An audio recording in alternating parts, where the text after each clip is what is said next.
In the frozen mountains of Norway, during the darkest days of World War II, a small group of commandos embarked on what Winston Churchill would later call one of the most important operations of the entire war. Their mission: to destroy the only facility in Nazi-occupied Europe capable of producing heavy water, a critical component for Hitler's atomic bomb program. This is the story of Operation Gunnerside, a daring sabotage mission that changed the course of history and may have prevented Nazi Germany from developing the world's first nuclear weapon. By 1943, the race for atomic supremacy had become the most secret and consequential contest of the Second World War. While the United States poured billions into the Manhattan Project, Nazi Germany pursued its own nuclear ambitions.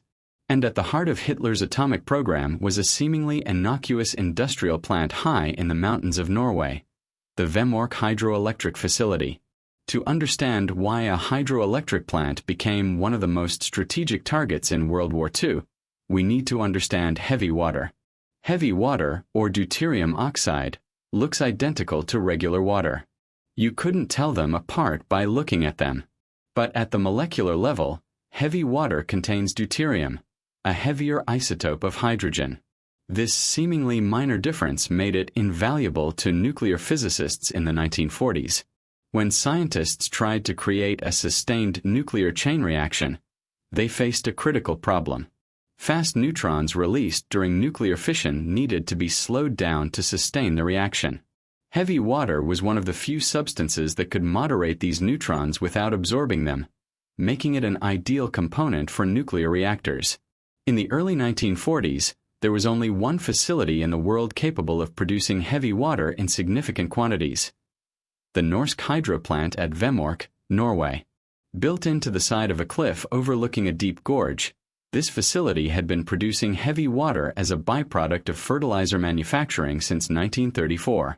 When German scientists realized heavy water's potential for atomic research, Vemork became one of the most strategically important locations in occupied Europe.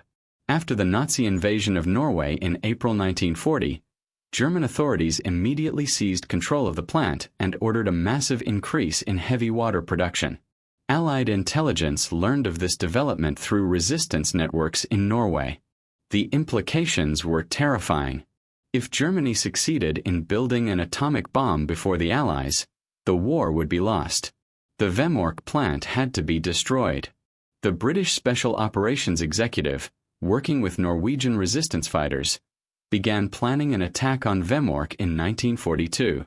The first attempt, codenamed Operation Freshman, would end in disaster and set the stage for the desperate mission to come. In October 1942, a four-man advance team of Norwegian Commandos, called Operation Grouse, parachuted into Norway to prepare for the main assault.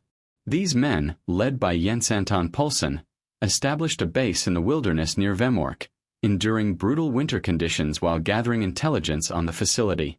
The main attack force of Operation Freshman consisted of 34 British Royal Engineers from the 1st Airborne Division. The plan was to fly them to Norway in two gliders, land near Vemork, attack the plant, and escape to Sweden. On the night of November 19, 1942, two Halifax bombers departed from Scotland, each towing a Horsa glider packed with commandos. What followed was a catastrophe. Both towing aircraft encountered severe weather and navigational difficulties. The first Halifax crashed into a mountain, killing all aboard. Its glider crash-landed, killing 8 men instantly. The second glider broke free from its tow rope and crashed into a mountainside. 9 more men died in the crash. The survivors of both crashes were quickly captured by German forces. Under Hitler's infamous commando order, which decreed that all Allied commandos should be executed, every captured soldier was either shot or poisoned. Not one member of Operation Freshman survived. The disaster was a crushing blow, but it made one thing crystal clear: if Vemork was to be destroyed, it would have to be done by Norwegian commandos who knew the terrain, could blend in with the population, and had the skills to survive in Norway's brutal winter wilderness. In the aftermath of the Freshman disaster, the 4 members of Operation Grouse remained in the Norwegian wilderness, waiting for new orders. Surviving temperatures that dropped to -30 degrees Celsius, with dwindling supplies and little hope of rescue, These men demonstrated extraordinary resilience. Meanwhile, in Britain, the Special Operations Executive was already planning a new assault. This time, they would send a team of Norwegian Commandos, men who had been specially trained in Scotland but who knew Norway intimately. The new operation was codenamed Gunnerside, after a town in England. The team consisted of 6 men, all volunteers from the Norwegian Independent Company 1, a unit of exiled Norwegians training with British forces. The leader was Joachim Ronneberg, a 23-year-old lieutenant with a reputation for exceptional coolness under pressure. His second-in-command was Knut Håkelid, who would later become one of Norway's most celebrated war heroes. The other team members were Kasper Eidland, Fredrik Kaiser, Hans Storhaug, and Birger Stromsheim. Each man was an expert in demolitions, skiing, and survival. The plan was audacious in its simplicity. The 6-man Gunnerside team would parachute into Norway, link up with the surviving Grouse team members, and together they would attack the Vemork plant. Instead of a large military assault, they would conduct a covert sabotage operation, destroy the heavy water production equipment, and escape across the mountains to Sweden. The operation had several advantages over freshmen. A smaller team could move more quietly and had a better chance of remaining undetected. Norwegian Commandos could speak the language, understand local customs, and navigate the terrain better than British soldiers. And most importantly, they were personally invested in liberating their homeland from Nazi occupation. Training for the mission was intense. The men rehearsed the assault repeatedly on a mock-up of the Vemork facility built in Scotland. They memorized every detail: the layout of the buildings, the location of the heavy water cells, the positions of German guards, and multiple escape routes. They studied photographs, architectural drawings, and intelligence reports until they could navigate the plant blindfolded. On the night of February 16, 1943, 4 months after the freshman disaster, the 6 men of Operation Gunnerside boarded a Halifax bomber at RAF Tempsford. Each man carried weapons, explosives, survival gear, and cyanide capsules in case of capture. The flight across the North Sea was tense. The men knew they were heading into one of the most heavily defended areas of occupied Norway. Anti-aircraft batteries dotted the coast, and German night fighters patrolled the skies. As they approached the drop zone in the Hardanger Plateau, the weather deteriorated. Heavy clouds obscured the ground, and strong winds buffeted the aircraft. The pilots circled repeatedly, trying to find the drop zone markers that the Grouse team was supposed to have lit. Finally, through a break in the clouds, they spotted the lights. At 11:45 p.m., the 6 men jumped into the darkness above the Norwegian wilderness. The landing was rough. The men were scattered across the mountainside, and several containers of equipment were lost in deep snow. It took hours to gather the team and locate their supplies. Then began one of the most grueling journeys of the war. The Gunnerside team had to locate the Grouse team, who were somewhere in the vast wilderness of the Hardanger Plateau. They had a rough location but no exact coordinates. With only a few days of rations and facing brutal weather, they began skiing across the frozen landscape. For 5 days, they traveled through blizzards and sub-zero temperatures. They slept in snow caves and navigated by compass when visibility dropped to mere meters. The physical ordeal was immense, but the men pushed forward, driven by the knowledge that the fate of the war might depend on their mission. Finally, on February 23, after covering over 60 kilometers through some of Europe's most unforgiving terrain, they found the Grouse team's hideout, a small cabin called Fetter. The reunion was emotional. The 4 Grouse members, later renamed Swallow for security purposes, Jens Anton Poulsen, Knut Håkelid, Claus Helberg, and Arne Kjelstrup, had survived 4 months in the wilderness, including the failed freshman operation. Now, combined with the 6 Gunnerside members, they formed a 10-man team ready to strike at Vemork. The combined team spent the next few days preparing for the assault. They reviewed the plan repeatedly, studied the latest intelligence from local resistance fighters, and prepared their equipment. The Vemork plant presented enormous challenges. It was built on a ledge carved into a cliff face, with a 600-foot drop to the valley below on one side and steep mountainsides on the others. A single suspension bridge provided the main access, and this was heavily guarded. The plant itself was surrounded by barbed wire, minefields, and patrolled by German soldiers and Norwegian guards who were loyal to the occupation. Inside the facility, the heavy water production took place in the basement, in a room designated as the concentration room. This room contained 18 heavy water concentration cells, each standing about 6 feet tall. These cells were the heart of the German atomic program in Norway. The plan developed by Ronneberg was to approach from the least expected direction, up the steep gorge from the valley floor. While the Germans had fortified the bridge and the main approaches, they considered the gorge side impassable. It was so steep that they hadn't even bothered to mine it. The team would split into 2 groups. A covering party of 4 men would secure the bridge and deal with any German response. The demolition party, led by Ronneberg, would include Kaiser, Stromsheim, Eidland, and Hakelid. They would break into the facility, place explosives on the heavy water cells, and escape before the charges detonated. Timing was critical. They needed to enter the plant, place the explosives, and retreat far enough away before the explosion without being detected. Once the alarm was raised, the Germans would lock down the entire area, making escape nearly impossible. On the evening of February 27, 1943, the team set out for Vemork. They skied through the forest, descended toward the valley, and prepared for the most dangerous night of their lives. At approximately 8 p.m. on February 27th, the team reached the edge of the forest above Vemork. Below them, the plant was lit up, its massive structure jutting from the cliff face. Guards moved along the perimeter, and the hum of generators filled the cold night air. The covering party, including Poulsen, Haugland, Helberg, and Kjellstrup, moved into position near the bridge. They carried submachine guns and had orders to engage any German forces that attempted to interfere with the demolition team.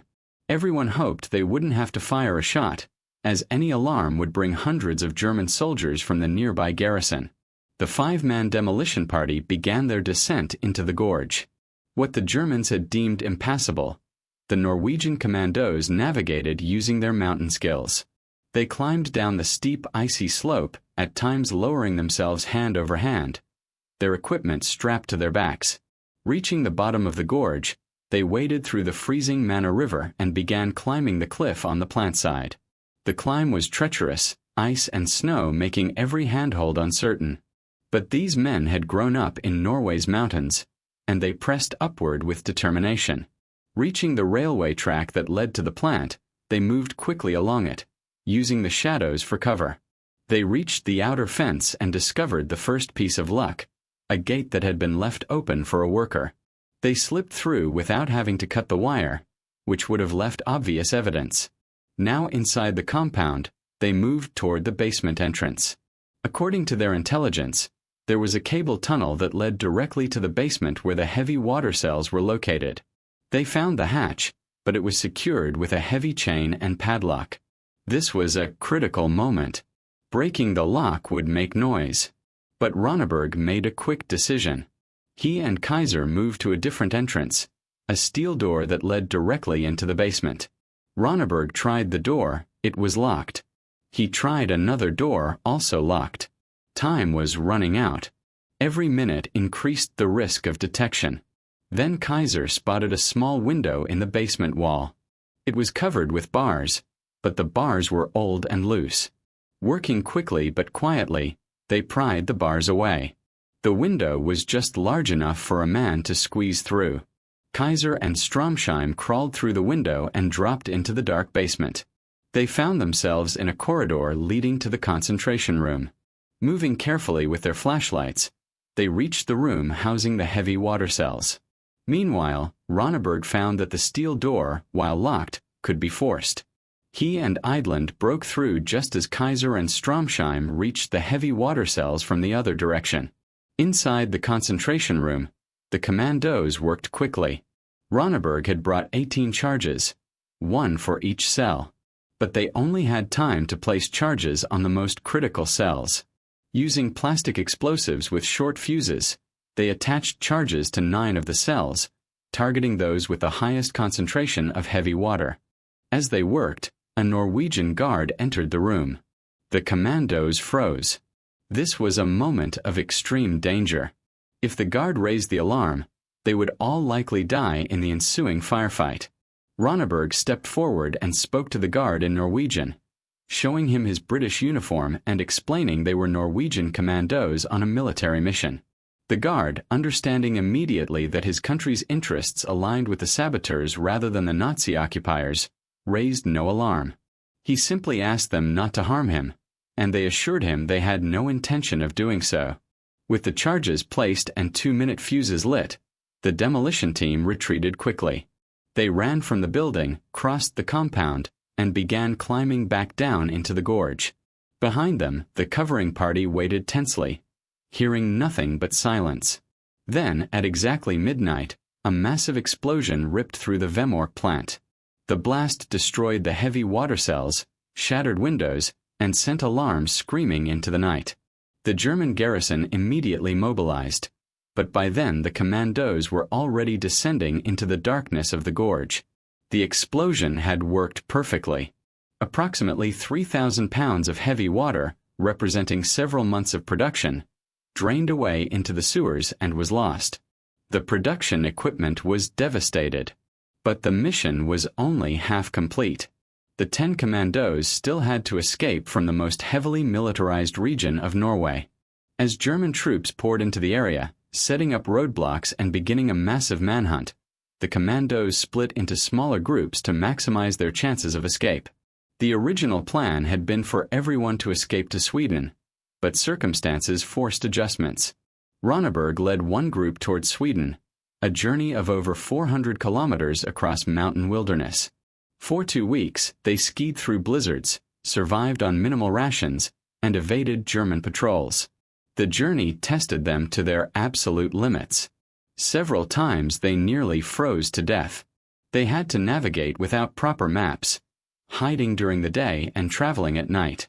On March 18th, nearly 3 weeks after the raid, Ronneberg and his group crossed into Sweden. Emaciated, frostbitten, but alive, they had completed one of the most remarkable escapes of the war. Other team members took different routes. Some remained in Norway to continue resistance work. Knut Håkelid stayed behind and would later conduct additional sabotage operations against the German heavy water program. Claus Hellberg was captured but managed to escape and evade recapture through an incredible display of endurance and cunning. Remarkably, not a single member of the Gunnerside or Swallow teams was killed during the operation or the escape. This was unprecedented for a mission of such danger and complexity. The Germans, despite launching one of the largest manhunts in Norwegian history, never captured a single commando from the raid. The destruction at Vemork was catastrophic for the German atomic program. Production of heavy water ceased immediately. German authorities, recognizing the strategic importance of the facility, immediately began repairs and increased security dramatically. They installed additional guards, laid more mines, and fortified every approach to the plant. By November 1943, 9 months after Operation Gunnerside, the Vemork facility was approaching full production again. Allied intelligence learned of this development and made a difficult decision. On November 16, 1943, the United States Army Air Force launched a massive bombing raid on Vemork. Over 140 B-17 Flying Fortress bombers attacked the plant in broad daylight. While the raid caused significant damage to the surrounding area and killed several Norwegian civilians, it was less effective against the plant itself than the commando raid had been. The heavy water production equipment, located in the basement of a heavily reinforced building, survived largely intact. However, the combination of sabotage and bombing convinced German authorities that Vemork was no longer viable. In February 1944, they decided to move the remaining heavy water stocks and production equipment to Germany. This triggered one final act of sabotage. Knut Håkelid, who had remained in Norway after Gunnerside, learned of the plan to transport the heavy water by ferry across Lake Tinsjo. Working with local resistance fighters, he planted explosives on the ferry. On February 20, 1944, the ferry, carrying the German heavy water and production equipment, sank in the deepest part of Lake Tinsjo. The remaining Norwegian heavy water, approximately 15,000 pounds, was lost forever in 500 meters of water. This final sabotage effectively ended Nazi Germany's heavy water program. Without sufficient heavy water, German scientists could not achieve a sustained nuclear chain reaction. Their atomic bomb program, already hampered by organizational problems and resource shortages, never advanced beyond experimental stages. The question of how close Nazi Germany came to developing an atomic bomb remains debated by historians. Documents captured after the war suggested that German scientists were further behind in nuclear weapons development than Allied intelligence had feared. Some historians argue that even with unlimited heavy water, Germany lacked the resources, organization, and perhaps the theoretical understanding to build a bomb before the war ended. However, this retrospective analysis doesn't diminish the importance of Operation Gunnerside. In 1943, Allied leaders genuinely believed Germany might be close to a nuclear breakthrough. The intelligence available at the time suggested an active and well-funded German atomic program. The possibility of Hitler obtaining atomic weapons first was considered an existential threat. In this context, Operation Gunnerside was not just successful. It was potentially war-saving. By destroying the heavy water production and subsequently preventing its transfer to Germany, the Norwegian Commandos eliminated one of the key components the Germans needed for nuclear research. Winston Churchill called it the most important act of sabotage in the entire war. The American physicist and Manhattan Project leader, J. Robert Oppenheimer, later acknowledged that the Norwegian operations against Vemork contributed significantly to the Allied victory. Beyond its strategic impact, Operation Gunnerside demonstrated what properly trained, highly motivated commandos could achieve against seemingly impossible odds.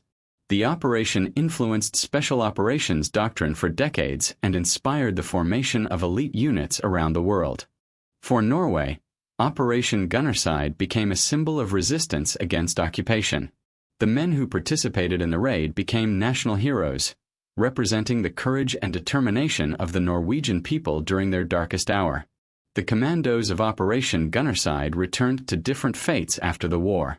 Joachim Ronneberg, the mission leader, returned to Norway and lived a quiet life, rarely speaking about his wartime experiences. He consistently deflected praise, insisting he was simply doing his duty. He passed away in 2018 at the age of 99, one of the last surviving members of the operation. Knut Haukelid continued his resistance work throughout the war, participating in numerous sabotage operations. He later wrote a book about his experiences and became a prominent figure in preserving the history of Norwegian resistance. He died in 1994. The other team members similarly returned to civilian life after the war, carrying with them the memories of that extraordinary night in February 1943. Many received Norway's highest military decorations, as well as honors from Britain and other Allied nations. What's remarkable about these men is how ordinary they were before the war. They were students, workers, and soldiers, not professional spies or career military men. The war called them to extraordinary service, and they answered without hesitation.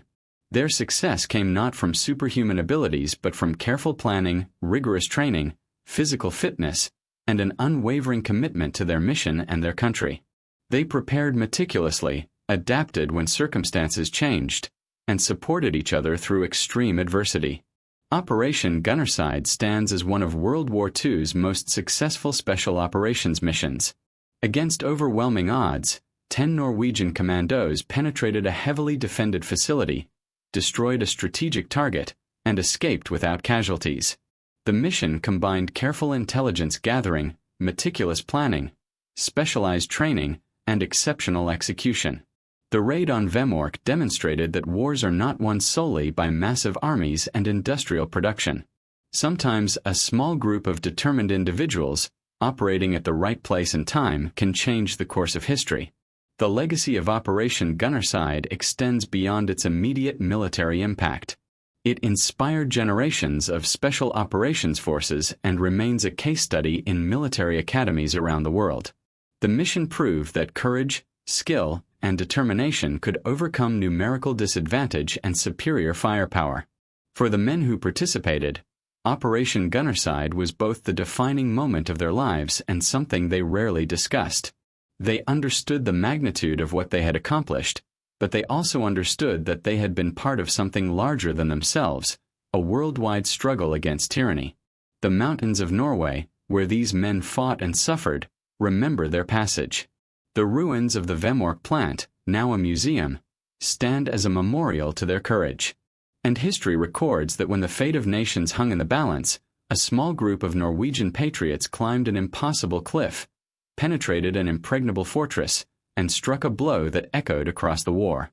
This was Operation Gunnerside, one of the most daring raids of World War II, executed by some of the bravest men who ever lived. Their mission reminds us that in the darkest times, ordinary people can achieve extraordinary things when fighting for a just cause. The heavy water cells that these commandos destroyed were never rebuilt. The ferry carrying the remaining stocks lies at the bottom of Lake Tinsjo to this day. And Nazi Germany never came close to developing an atomic weapon. Sometimes the course of history turns on moments like these, when a handful of people armed with courage and conviction change the world.